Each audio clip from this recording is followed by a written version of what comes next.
से क्वेश्चन पूछेगा कर्णम मल्लेश्वरी कौन है, तो एक वेट लिफ्टर है। कहाँ की रहने वाली है? आंध्र प्रदेश की रहने वाली है। कर्णम मल्लेश्वरी के पिता क्या है? हेलो एवरीवन, जैसा कि ईवीएस की क्लास है और ईवीएस में मैंने 4th क्लास की एनसीईआरटी ईवीएस यानी कि आसपास जो है, जो बुक है आसपास की, उसमें से मैंने 1 to 5 चैप्टर क्लियर कर दिया था और उसमें से इंपॉर्टेंट भी बता दिया था क्या इंपॉर्टेंट है क्या नहीं और किस तरह से सीटेट में क्वेश्चन पूछे जाते हैं। तो आज पार्ट 6 से लेकर 10th तक हम क्लियर करेंगे। इसमें आज 5 चैप्टर टोटल डिस्कस करेंगे। तो चलिए देखते हैं।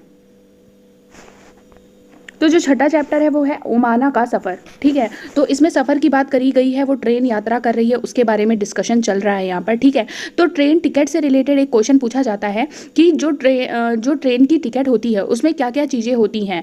बर्थ नंबर होता है, ट्रेन टिकट नंबर होता है, क्या क्या चीज़ें होती हैं वो मैं अभी आपको दिखाती हूँ।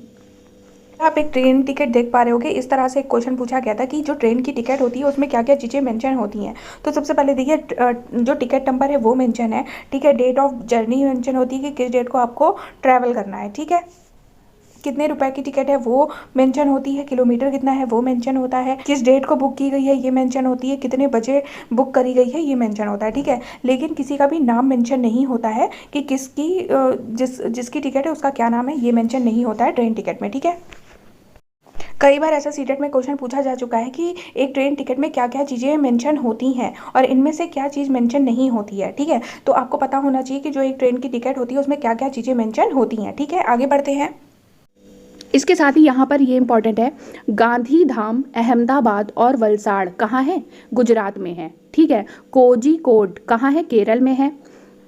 और ये चीज़ आपको याद रखनी है, गांधीधाम अहमदाबाद और वलसाड़ गुजरात में है और कोझिकोड कहाँ है? केरल में है। ठीक है, और इस चैप्टर से वही जो टिकट है उसके बारे में पूछा जाता है जो कि मैंने अभी आपको डिस्कस कराया है।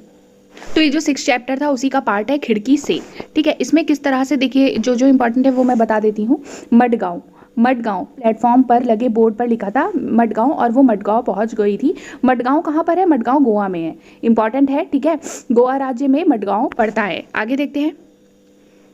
ये देखिए, चारों तरफ हरियाली है, मैदानों की लाल मिट्टी, मतलब कि गोवा में किस तरह की मिट्टी पाई जाती है? लाल मिट्टी पाई जाती है। ठीक है, गोवा की हवा क्या है? ठंडी है, लेकिन अहमदाबाद की क्या है? गर्म है। इस तरह से क्वेश्चन वो पूछेगा। ठीक है, तो गोवा की हवा कैसी है? ठंडी है, और अहमदाबाद की गर्म। ठीक है, अब देखिए ये पॉइंट इंपॉर्टेंट है। गोवा से केरल तक के रेल के रास्ते में 92 सुरंगें हैं और 2000 पुल हैं।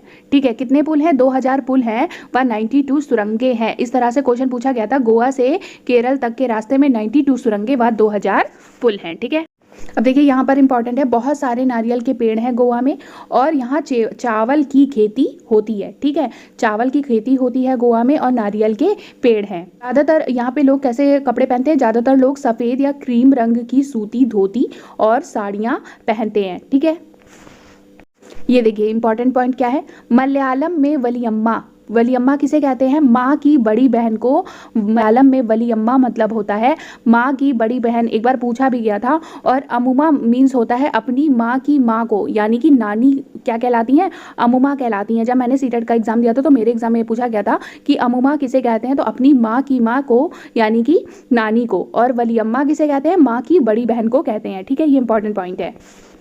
अब ये भी उसी का पार्ट है, उसी चैप्टर का, नानी के घर तक का। ठीक है, तो यहाँ पर देखिए वलियम्मा का घर स्टेशन से बहुत दूर नहीं है। वलियम्मा मतलब मैंने क्या बताया था? अपनी माँ की बड़ी बहन को वलियम्मा कहते हैं मलयालम में। ठीक है, अब आगे देखिए, अमुमा के गांव पहुंच ही गए। अमुमा मीन्स क्या होता है? नानी। ठीक है, मतलब अपनी माँ की माँ को अमुमा कहते हैं। ठीक है, अब देखिए यहाँ पर ये पॉइंट इंपॉर्टेंट है कि अम्मा ने बताया कि वहाँ पर पानी के दूसरी तरफ जाने के लिए केवल फेरी का ही इस्तेमाल होता है। फेरी का इस्तेमाल कहाँ होता है? केरल में। ठीक है, केरल में एक जगह से दूसरी जगह जाने के लिए पानी के रास्ते में फेरी का इस्तेमाल होता है। ठीक है, इस चैप्टर में यही इंपॉर्टेंट था, बाकी कुछ इंपॉर्टेंट नहीं है। यहाँ देखिए नीचे लिखा भी हुआ है, केरल के कई भागों में एक जगह से दूसरी जगह जाने के लिए फेरी और अन्य तरह की नावों का इस्तेमाल होता है। ठीक है, अब देखिए नया चैप्टर है बदलते परिवार। ठीक है, नवा चैप्टर है ये, इसमें देखते हैं क्या इंपॉर्टेंट है। देखिए इस चैप्टर में जो इंपॉर्टेंट है वो ये है, बहुत सी ऐसी लड़कियां हैं जिनकी शादी 18 साल की आयु से पहले ही कर दी जाती है। इनमें से बहुत सी लड़कियों को तो स्कूल भी छोड़ना पड़ता है। रंगारेड्डी जिले की सुशीला के समान ऐसी बहुत सी लड़कियों की सच्ची कहानियां हैं जिन्होंने फिर से स्कूल जाना शुरू कर दिया। सुशीला को आगे पढ़ने के लिए पंचायत की तरफ से ही मदद मिली थी। पंचायत का कहना था कि बच्चों के लिए खेलना और पढ़ना बहुत जरूरी है, उनकी बचपन में ही शादी नहीं करनी चाहिए। ठीक है, आंध्र प्रदेश में लोगों, अब ये इंपॉर्टेंट है कि आंध्र प्रदेश में लोगों का एक विशेष समूह कैंप लगाता है। ठीक है, समूह जो है एक लोगों का एक समूह है जो विशेष कैंप लगाता है। इस कैंप का क्या काम है? कम उम्र की शादीशुदा लड़कियों को फिर से स्कूल भेजने में मदद की जाती है। ठीक है, अब जैसे क्वेश्चन पूछेगा कि वो कौन सा राज्य है जहां पर लोगों का एक समूह है जो कैंप लगाता है जिसके जरिए कम उम्र की शादीशुदा लड़कियों को फिर से स्कूल भेजने में मदद की जाती है, तो राइट आंसर क्या हो जाएगा? आंध्र प्रदेश। ठीक है, अब ये देखिए, बच्चों की पढ़ाई बीच में छूटने पर और बाल विवाह कानून जो यह बताता है कि लड़की की शादी की आयु कम से कम 18 और लड़के के लिए 21 वर्ष है। ठीक है, तो लड़की की शादी की आयु कितनी होनी चाहिए? 18 वर्ष और लड़के की 21 वर्ष। ठीक है, इस चैप्टर में इतना ही इंपॉर्टेंट था। देखते हैं नेक्स्ट चैप्टर। अब देखिए, जो आज का लास्ट चैप्टर है पार्ट 10, हुतुतु हुतुतु।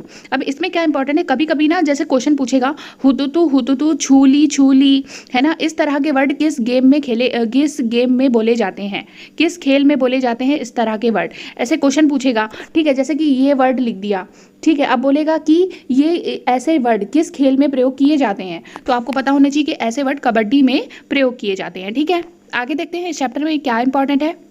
अब देखिए इसमें तो ऐसा ही है कबड्डी का खेल, खींचा तानी, जोर झपट्टा, दम लगाना, चीखना चिल्लाना, मिट्टी में घिसट जाना, हो हल्ले वाला खेल, पर इसमें बहुत सारे नियम भी हैं। तो क्या क्या होती हैं? खींचा तानी होती है, जोर झपट्टा, जैसे बोलेगा वह कौन सा ऐसा खेल है जिसमें खींचा तानी, जोर झपट्टा, दम लगाना, चीखना चिल्लाना होता है, तो वो कबड्डी का खेल है। ठीक है, देखिए थोड़ा सा रूल भी देख लीजिए। सांस रोककर कबड्डी कबड्डी बोलो और भागो दौड़ो, साथ में दूसरे पाले के लोगों को छूने की कोशिश भी करो। जितनी देर सांस रोक लोगे उतनी देर दूसरे पाले में अपना कमाल दिखा पाओगे। कबड्डी के खेल में शरीर और दिमाग दोनों को ही चलाना पड़ता है। खींचने या रोकने में ताकत लगाओ और साथ ही सोचो कि दूसरी टीम के पाले में किधर से घुसें, कौन है जिसको जल्दी से छूकर अपने पाले में लौट आए, अगर पकड़े गए तो बीच की लाइन तक कैसे पहुंचे। ये एक तरह से आपको पता होना चाहिए। कभी कभी इस तरह से भी क्वेश्चन पूछ सकता है, वो कथन और कारण में। ठीक है, अब देखिए इसमें जो इंपॉर्टेंट है कर्णम मल्लेश्वरी, इसके बारे में बहुत क्वेश्चन पूछा जाता है सीटेट के एग्जाम में। कर्णम मल्लेश्वरी एक वेट लिफ्टर है। क्या है? वेट लिफ्टर है। ये आंध्र प्रदेश की रहने वाली हैं। इनके पापा पुलिस में हवलदार हैं। जब ये 12 साल की थी तभी से वजन उठाने का अभ्यास करने लगी थी। अब वे एक बार में 130 किलोग्राम तक वजन उठा लेती हैं। कर्णम ने भारत के बाहर 29 मेडल जीते हैं। उनकी 4 बहनें भी रोज वजन उठाने का अभ्यास करती हैं। इसकी एक एक लाइन इंपॉर्टेंट है। अब जैसे क्वेश्चन पूछेगा कर्णम मल्लेश्वरी कौन है, तो एक वेट लिफ्टर है। कहाँ की रहने वाली है? आंध्र प्रदेश की रहने वाली है। कर्णम मल्लेश्वरी के पिता क्या है? पुलिस में हवलदार हैं। कर्णम मल्लेश्वरी कब से वजन उठाने का अभ्यास कर रही हैं? 12 साल की उम्र से। अब कर्णम मल्लेश्वरी कितने किलोग्राम तक वजन उठा सकती हैं? तो 130 किलोग्राम तक। कर्णम मल्लेश्वरी ने भारत के बाहर कितने मेडल जीते हैं? तो 29 मेडल जीते हैं। कर्णम मल्लेश्वरी की कितनी बहनें हैं? 4 बहनें हैं। ठीक है, इस तरह से हर लाइन से क्वेश्चन पूछा जा सकता है। ठीक है, अब देखिए 3 बहनों की बात, ज्वाला, लीला और हीरा, जो कि ये हैं, ये मुंबई में रहती हैं। ये तीनों कबड्डी खेलती थीं और दूसरों को सिखाती भी थीं। ज्वाला बताती हैं, हम जब छोटे थे तब लोग लड़कियों को यह खेल खेलने नहीं देते थे। लोगों को लगता था कि अगर लड़कियां छीना झपटी वाला खेल खेलेंगी तो उनसे कोई शादी नहीं करेगा। कबड्डी में लड़कों वाले कपड़े पहनने पड़ते थे, इसलिए भी लोग खेलने से मना करते थे। तो इन तीनों ने क्या किया? इन तीनों ने कबड्डी खेलना सीखा और अपने मोहल्ले की कुछ लड़कियों को भी खेल में शामिल किया। इन्होंने क्या किया? कबड्डी का एक क्लब बनाया जो आज भी इतने सालों बाद भी क्या है, चल रहा है। क्वेश्चन पूछेगा वे कौन सी 3 बहनें हैं जिन्होंने कबड्डी खेल को अपनाया और कबड्डी खेल के लिए एक क्लब भी बनाया जो आज भी चल रहा है। तो वो 3 बहनें कौन कौन सी है? यही है वो 3 बहनें, ज्वाला, लीला और हीरा। अब जैसे पूछेगा ज्वाला, लीला और हीरा 3 बहनें जिन्होंने कबड्डी खेल को एक असीम उच्च स्तर पर पहुंचाया, वे कहाँ की रहने वाली हैं? तो वो मुंबई की रहने वाली है। ठीक है, तो ये 10वां चैप्टर था और 10वें चैप्टर में भी इतना ही था। अब हम आगे डिस्कस करेंगे आगे के 5 चैप्टर। ठीक है।